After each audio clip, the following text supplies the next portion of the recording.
Mike. What's new? Got anything for the afternoon edition? No, nothing new. Tell a king his nemesis is out here. Now, Miss Logan, maybe you'd better drop back a little later. Cap Street's tied up on a very important case. That's all right. An important case, huh? So the boys get a fast call. Put in a wreck the car, and when they get down there, it's just another family quarrel. Hello, Bill. How many times have I told you not to bust in my office? I can tell louder than you can, Bill Street. I want some news. Of course, you know Miss Bobby Logan of the Herald. Little gal gets all the medals for digging up the bodies. Check with those fingerprints, will you? Right. Well, goodbye. A polite policeman. Oh, come on, Bill. Give me a story. You know I've got to have something for the afternoon edition. Everything is peaceful and quiet. I have nothing for the afternoon edition. Now, scram. Captain, the coroner phoned. They've just taken Dan Grady to the morgue. They fished him out of the bay about an hour ago. Murdered.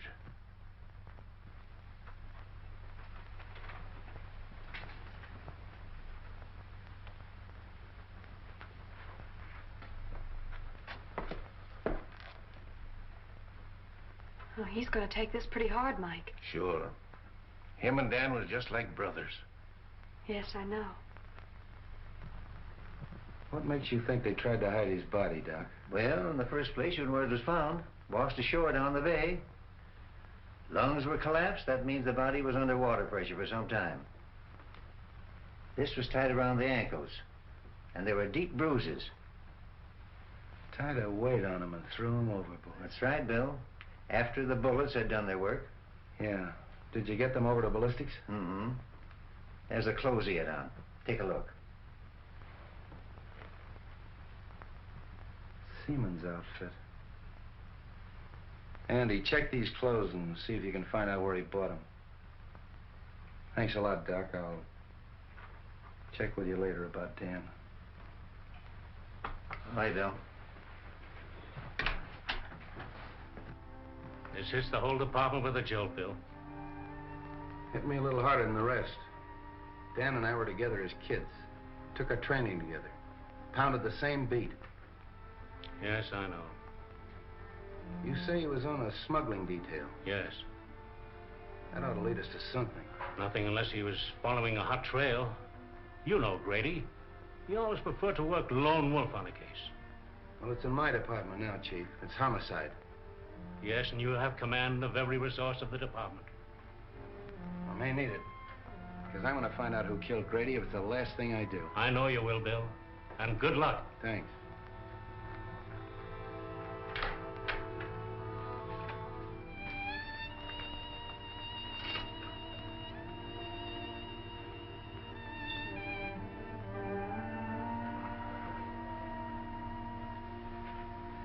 Gee, Bill, I'm sorry. I wish I could help. Thanks, Bobby. Funny, but somehow I can't realize it. Does his wife know? Molly? No, not yet. Poor kid. Say, you can help me at that if you want to. Of course. Anything. Go on out to Molly's and break it to her as easy as you can. She doesn't know me very well. You're the one to tell her. Oh, it's a woman's job. Okay, Bill.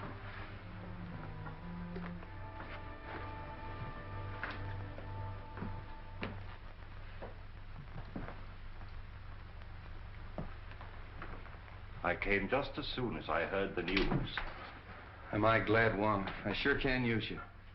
Unfortunately, I can't call you in on this case officially. I'm more or less doing it on my own. I'll do everything I can to help. Dan Grady was my friend, too. Thanks. You know what it means to me. Well, not too fast with your thanks.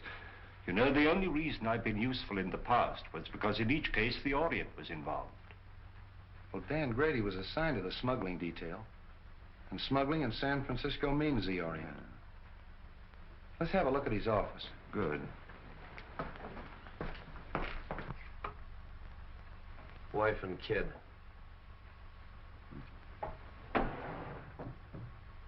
You say he was working on a smuggling detail? Yes, sort of a roving commission. The reason they gave it to Dan is because he was born and raised here in San Francisco. He knew every nook and cranny. But the seaman's clothes would indicate that he was working on something at the waterfront. Yeah, but what? Whoa, look here. What is that?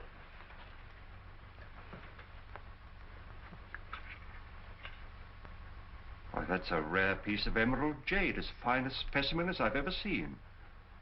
Carved in the fashion of the Ming dynasty. Why, the art of that carving has been lost for hundreds of years. This piece is worth $2,000 or $3,000. Really? Dan was sure working on something hot. Probably that's why he was killed.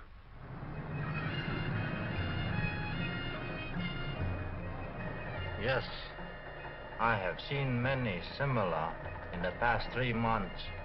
From the captured provinces.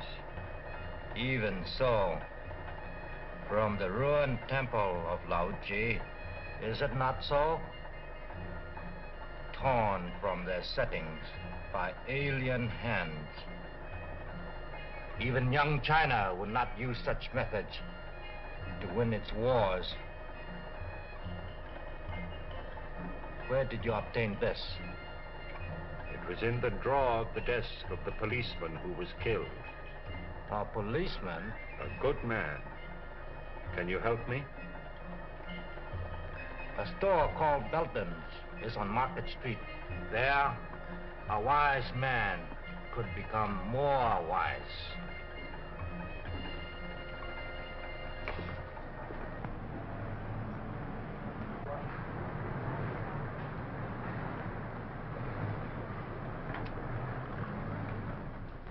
How do you do? I'm Mr. Belden. Something I can do for you? I'd like an appraisal on this piece. Why, certainly. Oh, a most unusual piece. The coloring is magnificent. But I'm afraid I can't appraise its real value. But I understood you specialized in Oriental jewelry and art objects. No, only imitations. We haven't a piece of jewelry in the house worth over $50. I'm afraid you've come to the wrong place. So it would seem.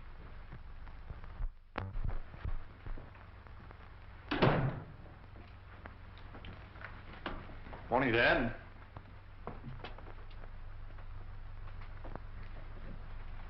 I suggest you try Harrington's over on Kearney. They handle that class of merchandise. Thank you for your time. Not at all. I'm sorry I couldn't help you.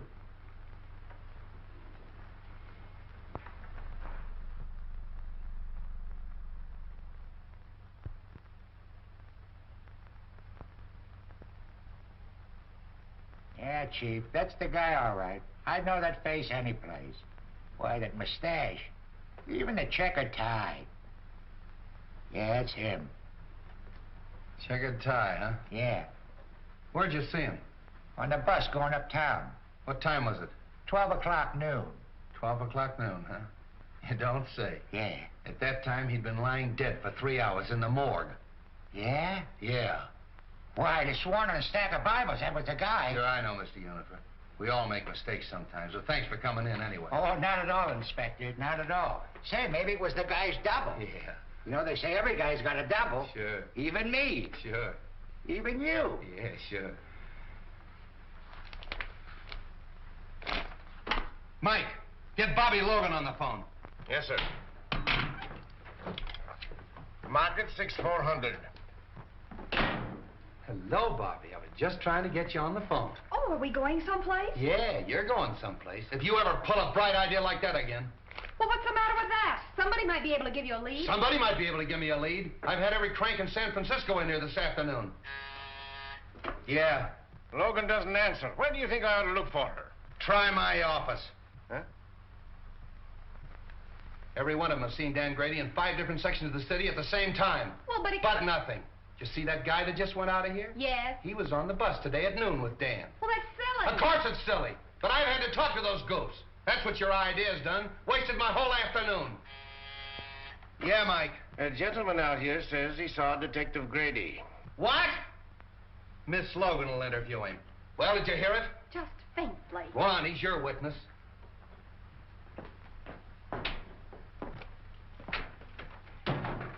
Are you Mr. Lyons? Yes.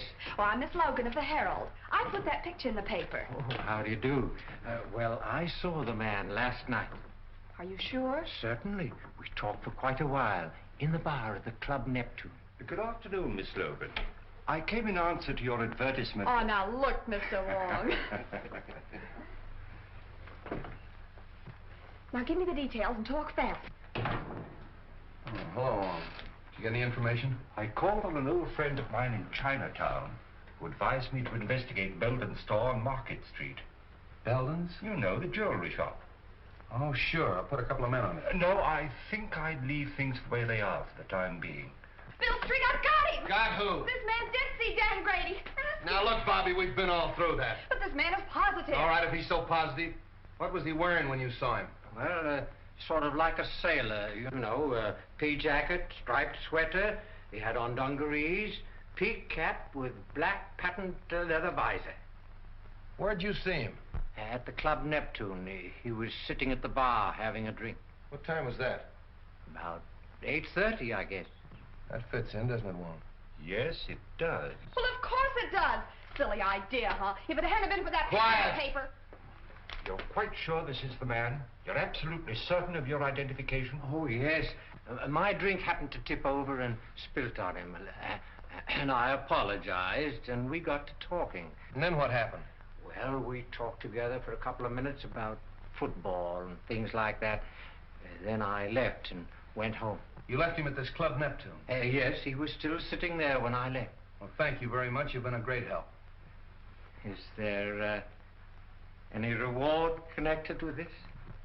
Well, you see, Miss Logan takes care of that. Well, I'm sorry, Mr. Lyons. I'm afraid there's no reward, but, well, I'd be very glad to mention your name in my next story of the case. Did you say your first name was Homer? Yes, Homer. L-Y-O-N-S. Thank you. Too bad you haven't got a picture. Oh, I have. I brought one along just in case. Oh, thank you very much, Mr. Lyons. Thank you. Good day. Well, Bill Street, do I get an apology or don't I? Sure, I'm going to get the mayor to give you a key to the city. Terrific. The police thank the Herald for giving them their only clue. How's that, Mr. Wong? Not nearly strong enough. You've earned our undying gratitude. Well, I hope the information is some use to you. I'll see you later. Not me, Flatfoot. Get one of the nurses out of the receiving hospital. They don't mind a pain in the neck. Hey, you think that's a bad idea? Well, now, Street, just what do you know about the Club Neptune? Oh, not much, Wong. We better have dinner together. I'll take you down there later. I want to talk to this Harry Lockett. Harry Lockett? Yeah, he's the fellow that owns the Club Neptune. Hardway Harry, they call him. Hardway? Oh, a gambler? Yeah, gambler, smuggler, crook, everything.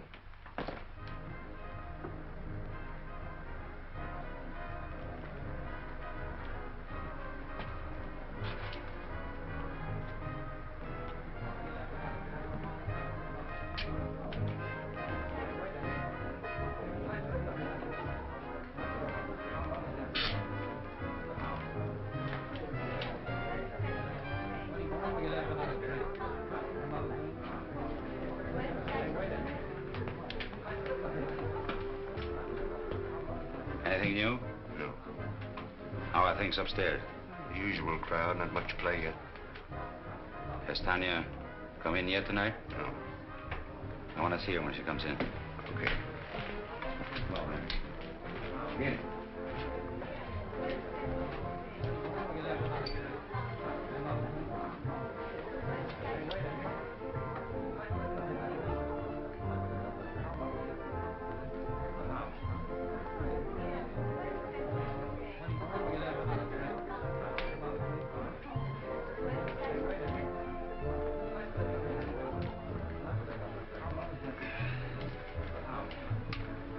Two dry martinis, huh?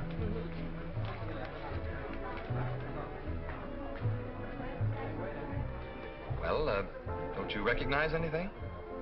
What? I'll bet you don't even know what day this is. Of course I do. It's Friday. That's why you insisted upon coming here for a fish dinner. Oh, no, it isn't. We came here because this is an anniversary.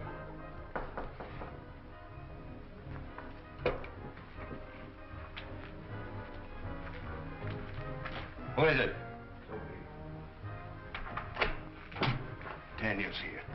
got young Belden with her. Huh. She's starting that over again, eh? Bring her in here. Okay. Listen, Tanya. I've been lying awake nights planning our future together. I realize that I haven't much to offer you, but I'll try awfully hard to make you happy.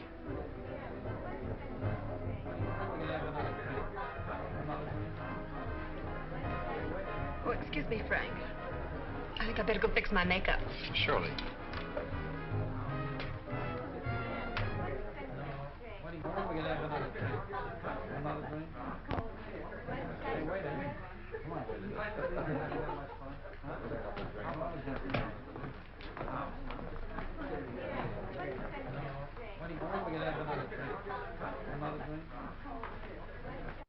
What do you want?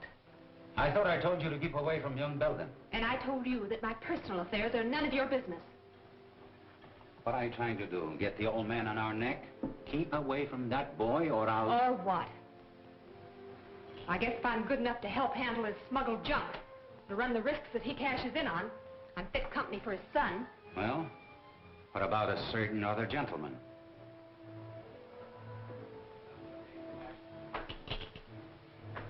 Frank Belden wants to marry me. So, he's got it bad, eh? Wait until his old man hears that. If you open your mouth to make trouble for that boy... So blow me down. You have really fallen for it. Maybe. Or maybe it's just the novelty of finding someone who's decent and on the level. Come on, have some sense. Get the boyfriend out of here and keep him out. We're not in any spot to invite trouble, girlie.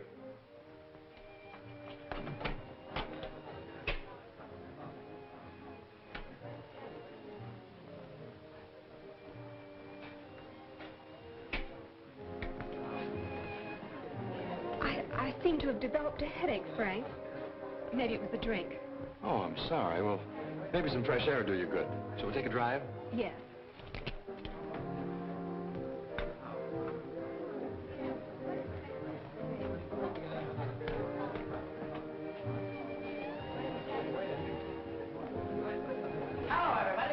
Well, ain't it grand we can all be together? Tommy, give me my usual. You know, the good old double. Well, I know you. You're Logan of the Herald. Don't you remember me? I'm the guy you wrote about in that automobile accident. You know, in those days I was a drinking man. Aren't you gonna have your dinner? What dinner?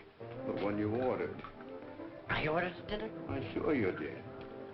Well, skip it. And You know you can handle your drinks better if you have something to eat. I think you got something there. Don't go away. You know, I always forget to eat when I go out stepping. I'm awfully sorry. Oh, that's all right. He was just feeling hospitable.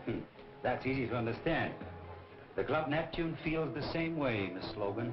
Gee whiz, I'm famous. Who wouldn't recognize that pretty face of yours if they read the Herald? I'm Harry Lockett. I'm very glad to meet you. I've heard a lot about you and your Club Neptune. So it seems, judging from today's Herald. Oh, you don't sound pleased. I'm not. I don't like that publicity. You don't? No. How about we chat in my office? Why not?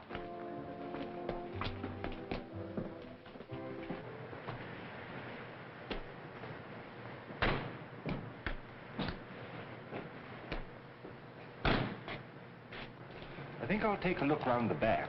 All right, I'll stay inside.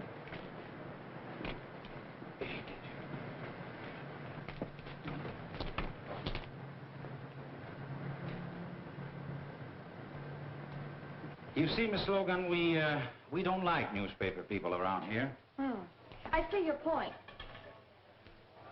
You know, if you had this place soundproof, those poker chips up there wouldn't make such a racket. Just a little friendly advice. Thanks. And here's some for you.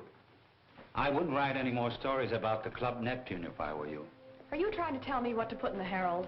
I'm trying to tell you what you shouldn't put in the Herald. In fact, I'd just as soon you stay out of here. I think you'd be safer. Sometimes some people get hurt. Yeah, Dan Grady got hurt, didn't he? Hey, you sure stick out your neck. Don't you, little girl? Who is it? Captain Street. What are you doing here? Mr. Lockett was just making some suggestions as to the news policy of the Herald. All right, Bobby. Well, now look here, Bill. Come on, come on. Hello, Hardway. Oh, Copper.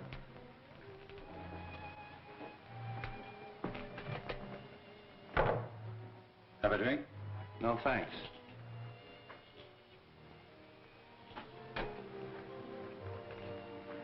What's on your mind, Street? I suppose you read about Dan Grady. Oh, yes, that's too bad.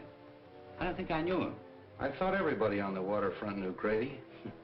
He was on the smuggling detail. It's funny you didn't run into him. I resent that, Street. I resent what happened to Dan Grady. Quit stalling, Hardway. He was in this place last night at 8:30 at your bar. Well, maybe he was. So what a lot of other people.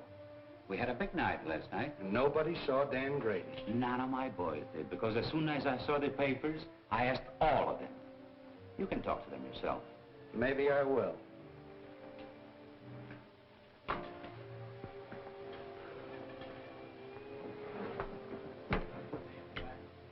Cigarette? Over there.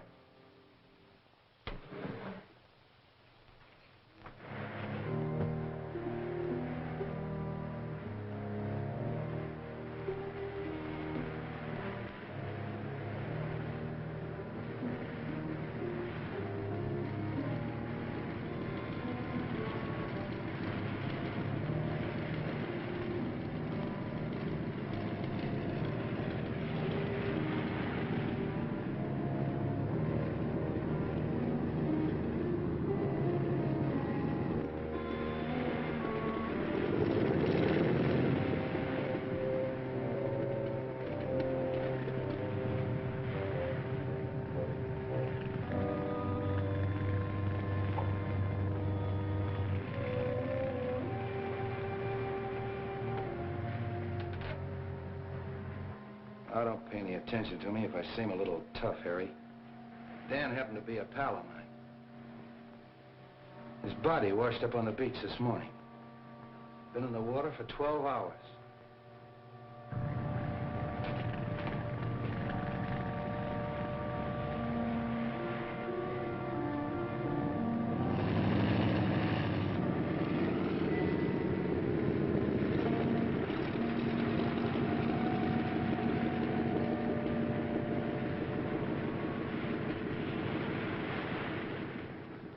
Kind of a tough way to go, isn't it?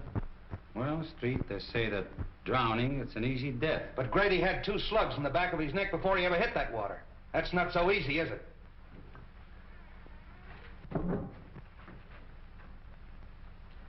Well, Street, if there is anything I can do for you... Open that door.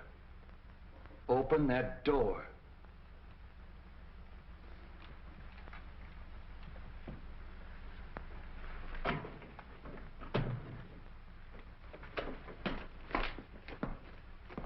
Well, hello, Street. How'd you get in there? The secret stairway in the haunted house. Secret stairway, my eye. Those stairs were there when we bought the place. But they still serve a very useful purpose. This is Hardway Harry Lockett, Mr. Wong. Oh, the Chinese copper. Precisely, Mr. Lockett. The Chinese copper. But to return to our secret stairway, I'm afraid we scared one of your callers away. Evidently, he didn't care to meet my friend, Captain Street. Seafood is our specialty, Mr. Wong. That was probably kept from the fishing barge. He saw I was busy and beat it. That very adequately describes his exit. He comes in that way because he doesn't like to go through the cafe. Close to the... Slightly fishy, Mr. Lockett. Very fishy. Now get this, Hardway. If I find out that anything happened to Grady in this place, I'm going to tear it apart. If you ever do, I'll help you. Come on, Wong. Goodbye, Mr. Lockett. Goodbye, Mr. Wong. Oh, sorry. Didn't know you were busy. He's not. Because we're just leaving. I beg your pardon, but We've met before, haven't we, Miss...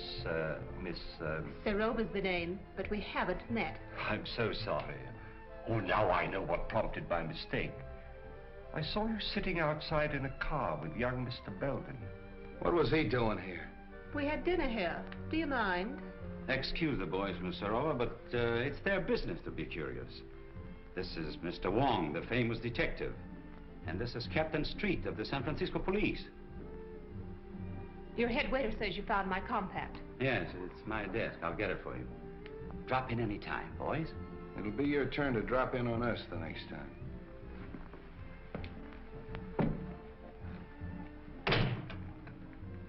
You're a help. Why in blaze didn't you get rid of Belden when I told you to? Well, I did. He must have seen us outside in the parking lot. What'd they want? You read the papers, don't you? What do you think? I think that dead policemen are bad medicine. I don't like it, Harry. Relax. They haven't got a thing on us. So Grady was here last night. What does that prove? That the party's getting too rough for yours truly. So, don't tell me Miss Serova's getting jittery, huh?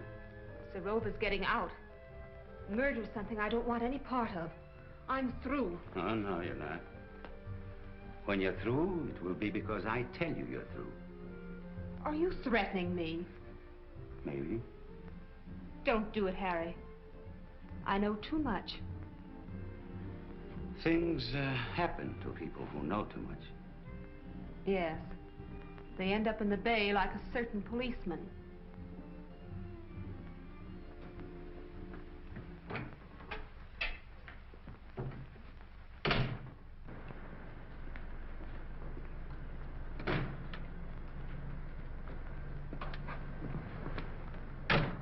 That seafood gag of Hardway's was a hot one.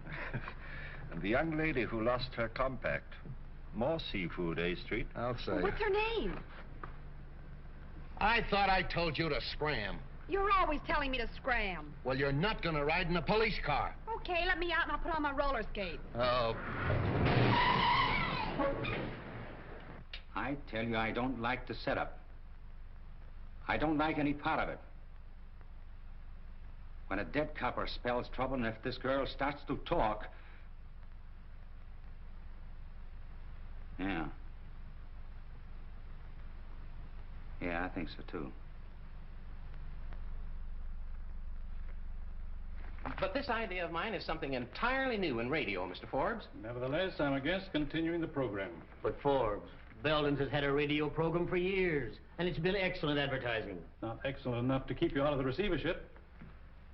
I represent the creditors, and I cannot approve the expenditure. But, Mr. Forbes, I'm sure this new idea of mine will create a lot of interest. That means customers for Belden's. I can only judge by past performance, Mr. Griswold. Results have not warranted the expense. They all here? Yes. Oh, but, Mr. Forbes, this is a novelty, a complete one-act play in which I enact all the roles, male and female. You see, Mr. Forbes, impersonation is my forte. I think persistence is your forte. Well, I tell you, this is the type of program that's bound to create comment. Why not give it a chance? Just glance through this and you'll get the idea. After the commercial, the music fades out, and you hear footsteps and a knock. Now, read from there on.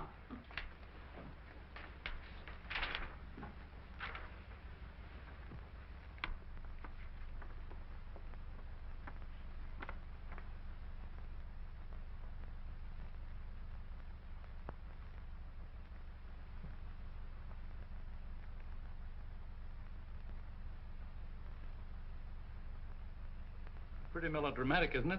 But that's the kind of stuff they like nowadays, Mr. Forbes. The highly dramatic programs are the most successful. Suppose we try it for a couple of weeks. It wouldn't cost a fortune, and it might get results. Well, all right, we'll try it. Thanks, Mr. Forbes. I'm sure you won't be sorry. We go on from 10 to 10:15 tonight. I hope you're listening in. We will. Those bills are all right. I'll see you in the morning. Hello, Frank. Hello, Mr. Forbes. How you feeling, Dad? Oh, as well as could be expected, considering the fact that I don't have anything to say about my own business. When are you going to take me in with you? Not for a while yet. But, Dad, I've got to go to work. I've got to make some money. Isn't your allowance enough? No. I'm going to get married. Who to? That Serova woman? Miss Serova, yes. How did you know? I haven't taken my eyes off you completely. You've been out with that adventuress every night for a month.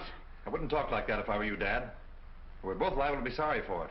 Besides, it won't change my decision. Frank, I won't permit you to wreck your life, to throw away your entire future for the sake of that scheming, unscrupulous... That's enough! I'm sorry you feel that way about it, Dad, but there's nothing you can do about it. You'll never marry that woman. Do you understand? Never!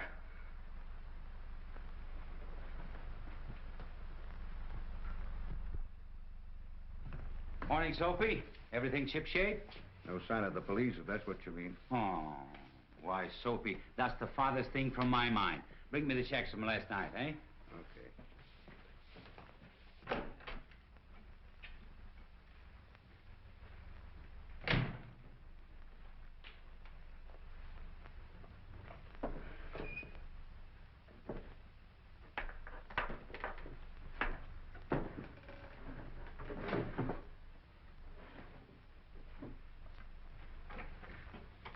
Hey, have you been fooling around my desk?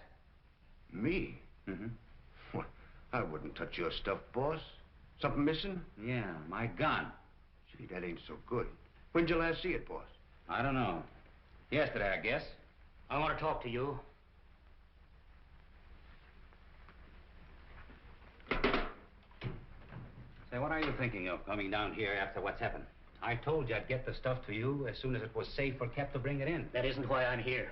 I want to know what that Serova woman is doing running around with my son.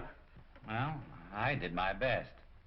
You know, after all, it's not such a bad idea, sort of a close corporation. Are you mad? My boy has no part in all this. I went into it because it was the only hope I had of saving my business, of meeting my obligations, but not to the extent of wrecking his life, and that's what this marriage would mean. That's your problem. Right now, I have more important things to do than nurse a lovesick pup. If you value your neck, you'll do something about it. I'm warning you, Lockett. Before I see this happen to my son, I'll blast everything wide open. Including yourself? Including myself. Uh-huh. I see you. You like the idea of a few months on Alcatraz? I'll stop at nothing.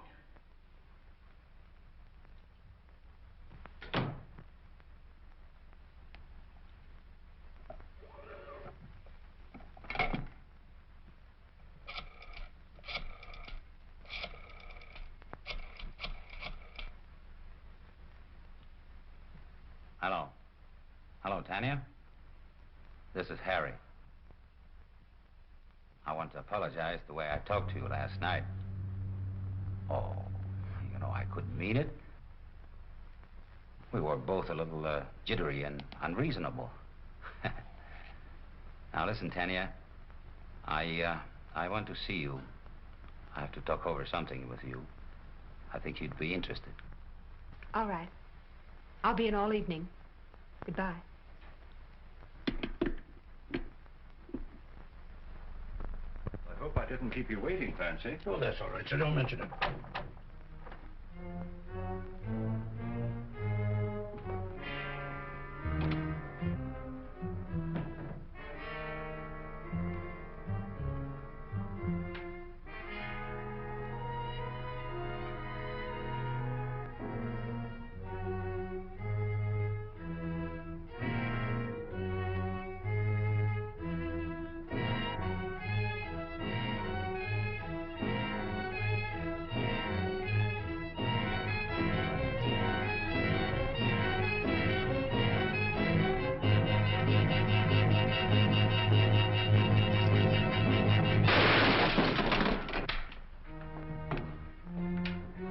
Mr. Wong! Mr. Wong! It's all right, Fancy. He missed me. Oh, I'm glad of that. Who was it, sir? I haven't the least idea, but the shot came from there. Well, we'll find out who that is.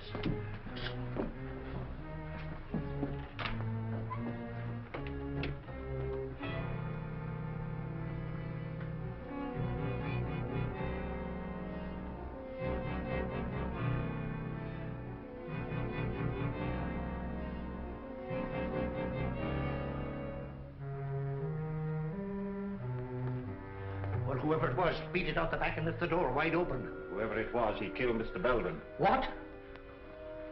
Oh, glory be! Get straight. Yes, sir.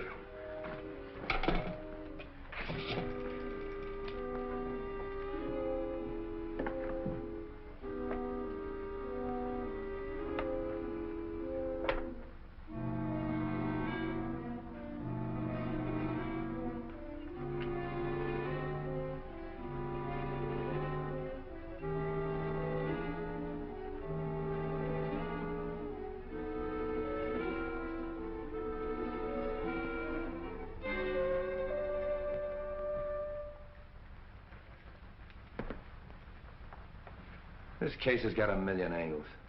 If this jade matches the stuff we found in Grady's office, Belden had a fortune hidden away. And I can't understand why he was in receivership. Well, perhaps he went into this kind of business to get out of receivership. What's that receiver's name? Maybe he can help us. A man named Forbes. You know where he lives? At the town apartments. We'll go up and see him. Clancy, call my office and have young Belden picked up. Tell him to hold him till I get there. And wait for the coroner. Yes, sir.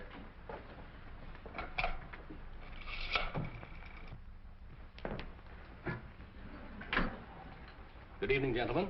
We want to see Mr. Forbes, John T. Forbes. Who's calling? Captain Street of the police department. Ring 22, please. Captain Street of the police department to see Mr. Forbes. Yes, sir. Go right up, Captain Street. That's number 22. Captain Street? What on earth can he want?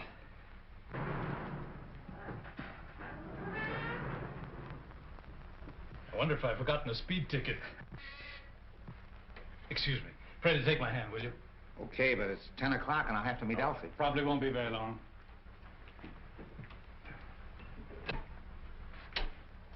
Captain Street? That's right, and it's Mr. Wong. How do you do? How do you do? Come in here, gentlemen. Thank you.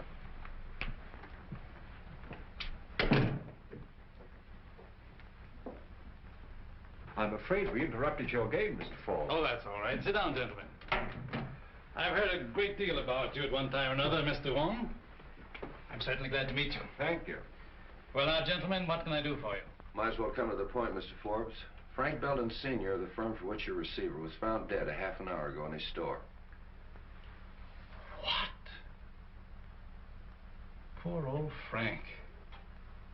I had no idea he felt so desperately about it. Of course, I knew his financial affairs were in bad shape. It was not suicide, Mr. Forbes. He was murdered. Well, this certainly knocks me out. I've got to have a drink. How about you, gentlemen? Thank you, no. Well, thanks. Murdered. Who found him?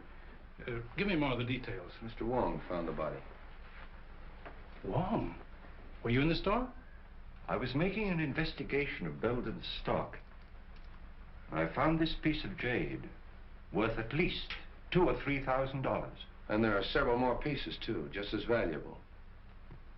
I thought they carried only cheap costume jewelry. Could he have been concealing any valuable assets from me? That's exactly what we wanted to find out. I'd like to go down to the store and make a complete examination of that stock. Will that be all right? I think it's a good idea.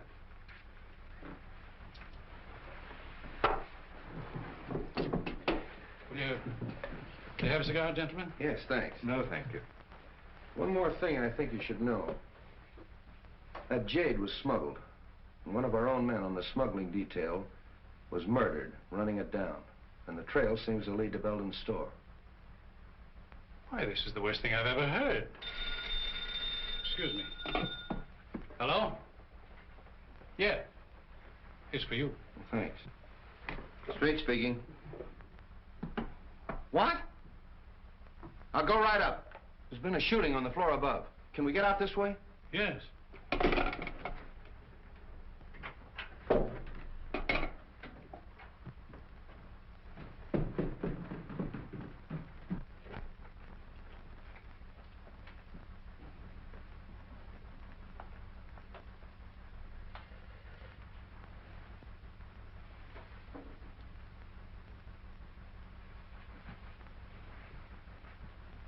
That's that Serova girl. How do you like this? A murder right over my head. Yeah? Oh, you're the clerk. Yes, sir. I telephoned headquarters from downstairs. Thanks. What do you know about this? Nothing, except what the switchboard operator told me. What'd she tell you? Well, I was sitting in the lobby when all of a sudden she started yelling, Miss Serova's being killed. All right. Take it easy. Sit down. What did you hear on the phone? Well, I was sitting there as usual when the buzzer sounded, and it was a call from 32. What time was that? About 14 after 10. That's an odd time to remember, 10:14. Well, I'm not sure, but it was 15 after 10 when I heard the shot. And they were arguing about a minute. Who was arguing? Miss Serova and the man. Well, what were they arguing about? What'd they say? Well, he said, get away from that telephone. That's the last time you're going to pull that sort of stuff on me. And Miss Serova yelled, don't shoot, don't shoot. But he did. It's quite possible, Street.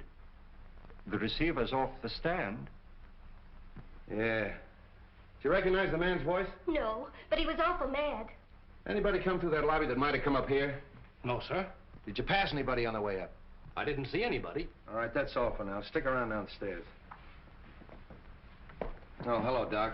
Prints, photographs, the works. And I want you to get me that Oh, little Bo Peep, huh?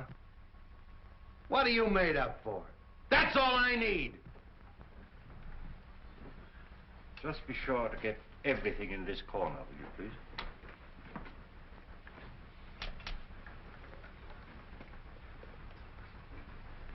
Hello, Ballard.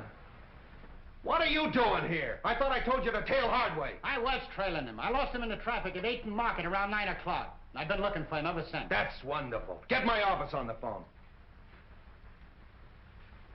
Get me police headquarters. Hey. Remember the last guy we saw Serova with? Hardway Harry. And he ditched Ballard an hour ago. That's our man. Just a minute. Hold it, Mike. Hello, Mike. Hardway ditched Ballard about an hour ago. 8th and Market. Yeah, I want you to send out a couple of men and have him... What? Hardway Harry's been sitting in my office for the last hour. Operator. Get her off the phone! Come on, get off there. Put that thing. Hello, Mike. I want you to hold Hardway. I don't care how you hold him, hold him! Bill LeMay. Will you stop? Well, Bill, the housekeeper... Will you quit picking on me? Mr. Wong, the housekeeper saw a man sneaking up the back stairs. Sit down. I'm sorry, who are you? I'm the maid on this floor. Well, where were you in this... She was looking in the door. Will you be quiet? You say you saw a man coming up the back stairs. I finished by 10 o'clock. I was going down the back stairs when he came in. Who came in? The young man. What young man? Mr. Belden. Belden Jr. He was in the habit of using the back stairs? Sometimes. Then he had his own key? Yes, sir. That settles it. Ballard, pick up young Belden. Good idea. That's all for now, thanks.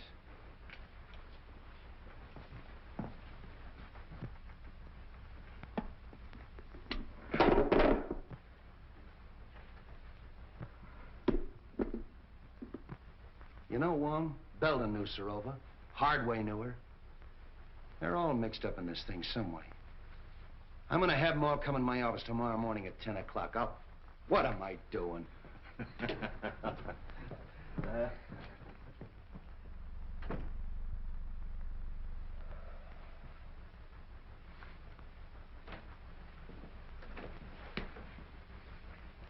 Sit down, Hardway. See who's out there, Jim. Well, how'd you do? Not bad. Have pretty good breakfast, you fellows, you know. Thanks for the cigarettes. Oh, we always take care of our guests. Who's out there? Canucci and Cap Anderson. All right, Jim. Couple of friends of yours. What were you doing here last night? Well, I caught one of your boys following me, and I figured he wanted to make sure where I was. So when he lost me about 9 o'clock, I decided I better check in. So you'd have an alibi because you knew Tanya Serova was going to be killed last night. What? Yeah, murdered last night. Oh, coming in here wasn't such a bad idea, was it? What time did you get here? 9:29 on the dot. Oh, got it figured down to the minute, huh? Yeah, you can check with the sergeant. I know. So? Hello, Wong. Oh, Mr. Wong, the Chinese copper. Look here, Street, you haven't got a thing on me. I knew Sorova, sure. She used to come to my place very often. But so do a lot of other people. Including young Belden. Yes, with Sorova, yes. So what? How well did you know young Belden? Casually. How well did you know his father? Just an acquaintance. When was the last time you saw him? I saw him in my office yesterday. He came to pay his son's bar bill. And you had a little quarrel. And then you followed him down to his jewelry store and shot him. Old man Belden shot? Yeah. That's too bad. Yeah, it is too bad. He got it the same way Grady got it, in the back of the neck. What's your alibi for that? I was being trailed by one of your coppers, by good luck. What? Man named Forbes is out here. He said you sent for him. All right, send him in. Wait outside, Hub.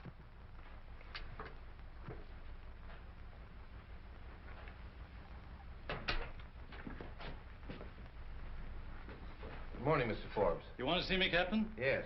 You know Mr. Wong. Oh, yes. How are you, Mr. Wong? Forbes? We were kind of interrupted last night, and I'd kind of like to find out what you know about young Belden. Well, I'm afraid I can't tell you very much. Most of my dealing has been with his father. Well, what sort of a kid is he? Well, he's always struck me as being a rather nice sort of a chap. Quiet, well brought up, and...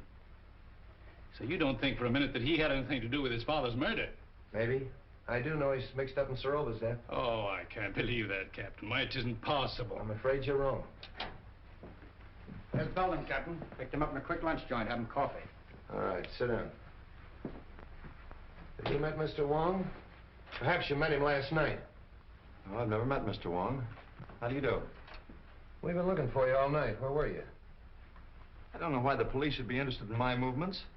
What's this all about? What were you doing in Tanya Sorova's apartment last night? Oh, we know you were there. The maid saw you sneaking up the back way. If I were you, I'd tell the captain all he wants to know. Well, I don't know what this is all about, Frank, but you're welcome to my legal advice if I can be of any assistance to you. For his father's sake, I feel that I ought to do everything I can to protect him. All right. But I still want to know what you were doing in Tanya Sorova's apartment last night at 10 o'clock. Were you there, Frank? Yes, I was there, but I didn't kill her. She was dead when I found her. Don't give me that. Well, you don't know what you're saying, Frank. I demand that this boy be advised of his constitutional rights. I'll take care of his constitutional rights. This is a murder investigation. Tanya Sorova was killed last night at 10:15. Just 15 minutes after this young man was seen going in her apartment. That's not true. It's not true, I tell you. She was dead when I found her. Are you sure of the time, Street? Your own switchboard operator heard the argument and the report. They phoned Street in your study, you remember? Yes, that's right. All right, Belden, alibi out of that. Come clean. Why'd you kill her? I didn't, I tell you. I love Tanya. Why would I want to kill her? I'll tell you why. Because you were jealous. You thought she was double-crossing you, and you went up to her apartment and you quarreled, and then you killed her. That's a lie. Every word of it's a lie. So you found your sweetheart murdered, and what did you do? You ran out and hid. Why didn't you call the police? I don't know. I was half crazy. Now, see here, Street, this boy is no condition for questioning. I'll say he isn't, because he doesn't know the answers.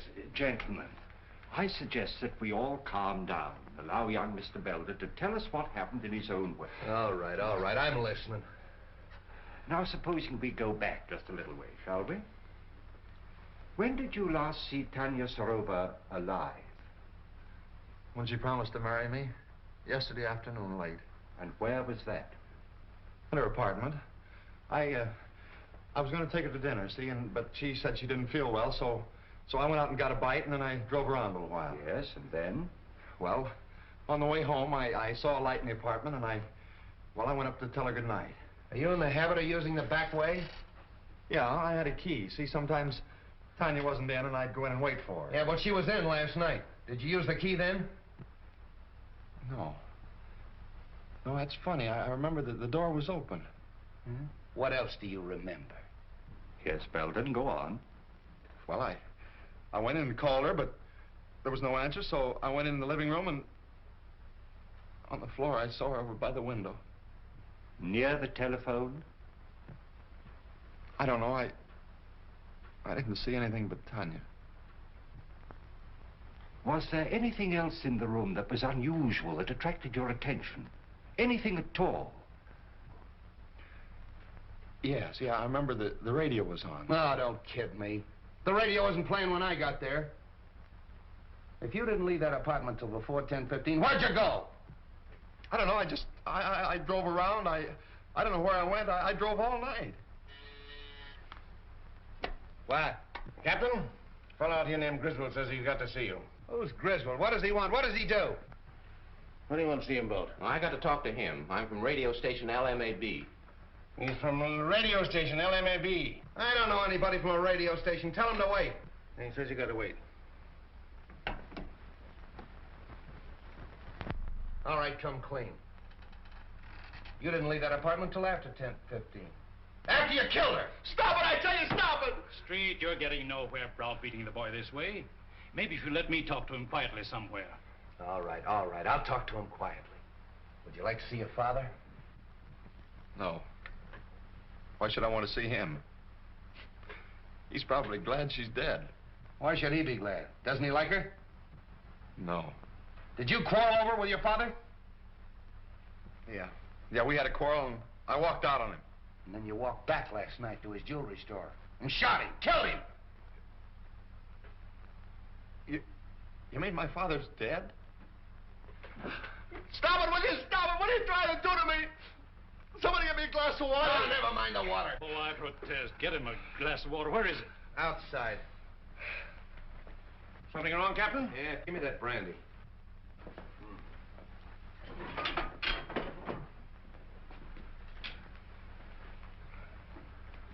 Now go and sit down. What do you want? Come on, what is this? Say, what am I supposed to do? Spend the weekend here? He'll get you. Mr. Hardway. The press. Yes, the press. What do you know today? Pardon me.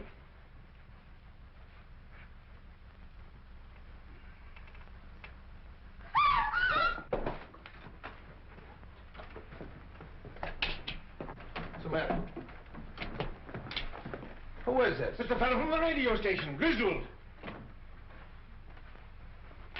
Where'd this paper file come from? Say, that looks like mine. It's missing from the desk. All right. Who did it? This is a payoff right in my own office. Stay away from that phone.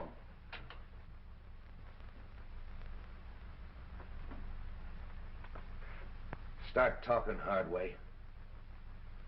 What, again?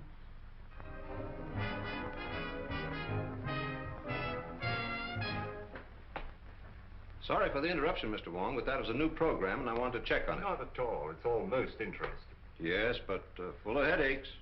Replacing Griswold is going to be one of them. I can quite imagine. His programs were popular, weren't they? Very. He was a talented young man. Wrote most of the sketches and played all the parts in them. He played female roles as well? Oh, yes. In the sketch you want to see, the one he did last night, he played a very emotional feminine role. Here's the manuscript for it. Thank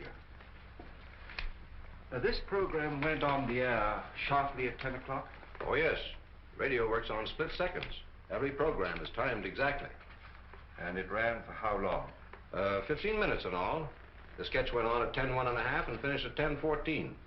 The balance of the program time was taken up with commercials. That's advertising. Would it disturb you if I turned on this program? Not at all. I've just finished. I'd like to take this with me. Oh, that'll be all right. Thank you very much. Goodbye. Goodbye. Presenting for your entertainment the first mystery thriller in their new series of programs.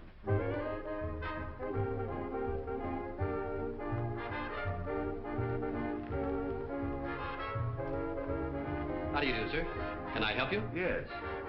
Is this the new remote control radio? Why, yes, and a very fine instrument, too. I wonder if you'd be kind enough to give me a demonstration. I'd be glad to. Won't you sit down? Thank you. Now, this is the remote control box. Looks like the dial of an automatic telephone. And works very much on the same principle. You see, it's not attached in any way to the demonstration radio. However, being in any part of the house and desiring to change the program, we simply switch the dials and the radio automatically switches. I'll show you. California, fair Tuesday and Wednesday. Moderate temperature, light to moderate northerly wind off coast. At just Northern what California, distance would fair that still south be and partly effective? cloudy, Guaranteed up to north 200 portion feet. Tuesday and Wednesday. Rains extreme northwest And you can portions, shut the radio warm off in fog the same floating way? valley, Oh, yes. Just wind press off down the on this coast right here. Becoming southerly and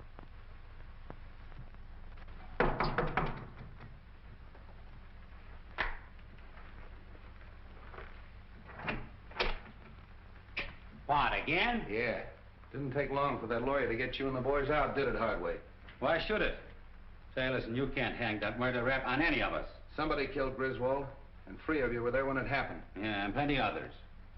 That office of yours was a close second to a railroad station. But what's this visit for? According to ballistics, the same gun killed Serova, Belden, and Grady. Mind if I check yours? You know I don't carry a gun. I haven't had one around here in years. Come on, search the place. You think if I had one, I would keep it here just to show? Looks like you're getting a little careless, Hardway. If that gun matches those bullets, it'll be too bad for you. Get that to ballistics. So you still think I killed Serova while I was in your office, eh? You could have farmed that rod out. Take him away. You're making a mistake, Street. Murder is not my racket. Maybe. We'll wait and see what that ballistic report says.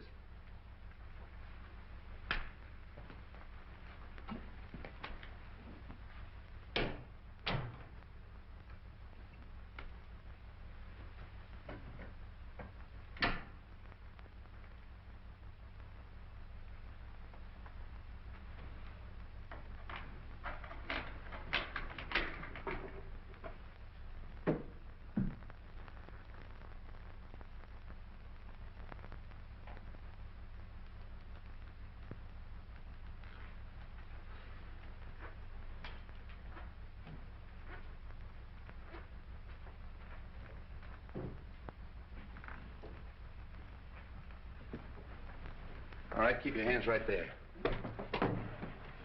Turn around. Ah, Cap Anderson, huh? From Harry Lockett's fishing barge. So this is the seafood you supply this place with, huh?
This is Mr. Wong, Bessie. I'll be experimenting with the phone for a little while, so pay no attention if it rings.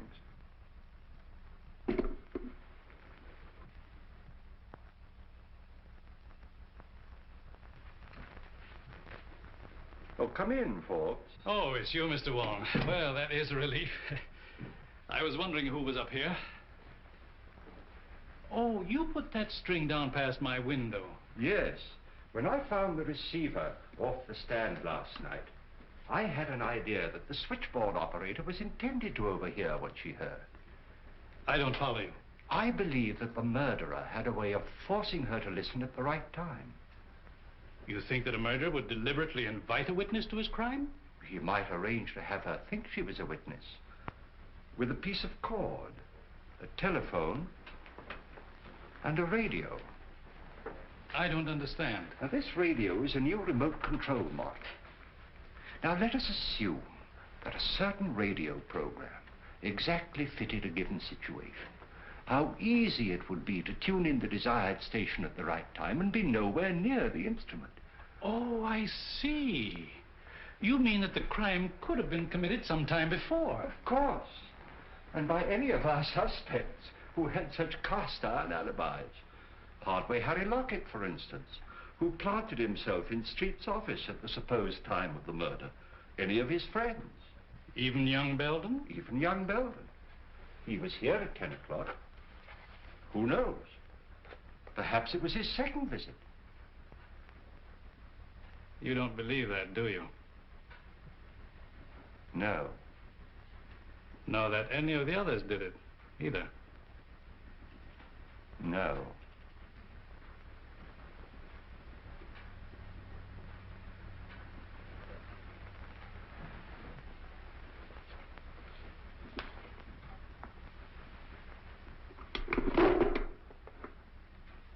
Is that what you were looking for, Mr. Wong? Yes. And you pulled the cord. When I went to get the drink. And when you reached for the cigars? I turned off the radio by remote control. Thank you, Mr. Forbes. Keep away from that telephone. Get over there.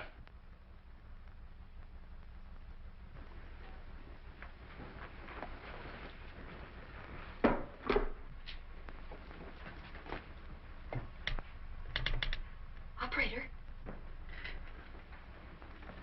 Oh, hello, Captain. Hello, is Mr. Forbes in? I'll see for you.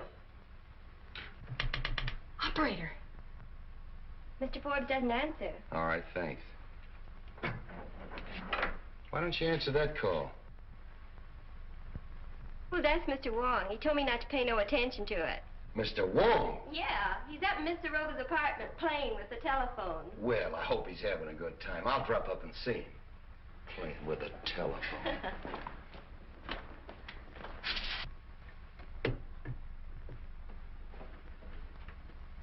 I killed Grady because he was in the way, and Belden because he was getting ready to talk. Griswold when he recognized his own program, and Tanya Sorova because she knew too much. No, because she was leaving me for a younger man.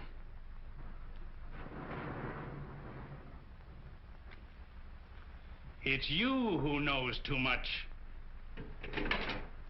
Wong, this is Street. Just a moment, Street.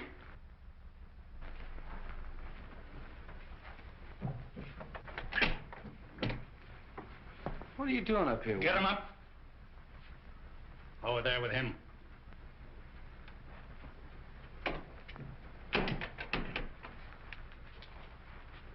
Well, the two of you. That makes it perfect. I suppose you'd like to have us turn around so you could give it to us in the back like you gave it to Grady. Drop that gun. Drop it, I say. Nice work, kid. Take him, Wong. Oh, Bobby. Bobby. Honey.